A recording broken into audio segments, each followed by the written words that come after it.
এটা কি বলুন তো বন্ধুরা, এটা আমি যেটা করি, এটা হচ্ছে ভাতের মাড় আছে, আর আছে সরিষার খোল, নিম খোল আর কলার খোসা, একটু গুড় দিয়ে এটা তৈরি। আর দিয়ে এই লিকুইড তরলটা আমি বরাবরই গাছে দিই এবং খুব পাতলা করে দিই। এটা আমার তৈরি হয়ে গেছে। এটা কমপক্ষে আমি 6-7 দিন এইভাবে এটা লিকুইডটা তৈরি করতে দিয়েছি। আজকে আমি কিছু গাছে এটা প্রয়োগ করব, তারপর আমি আপনাদের কাছে তুলে ধরবো। আপনারা খুব সহজভাবেই আমার এই দেখানো টিপস ফলো করে আপনারা প্রতিটি গাছে প্রয়োগ করতে পারেন।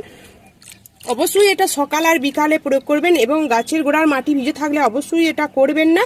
এর সঙ্গে আমি এটা দেখছি, দেখুন এখানে আমি 4 লিটার থেকে 5 লিটার জল নিচ্ছি, তার সঙ্গে 1/2 লিটার এই লিকুইড কম্পোস্টটা আমি দিয়ে দিচ্ছি। এরপর আমি এই সমস্ত গাছে এটা প্রয়োগ করব। এইটা প্রয়োগ করলে আর কোনো আলাদা খাবার দিতে হবে না, এটা গাছের খুবই পুষ্টিকর খাবার। এর মধ্যে সমস্ত রকম পুষ্টিগুণগুলো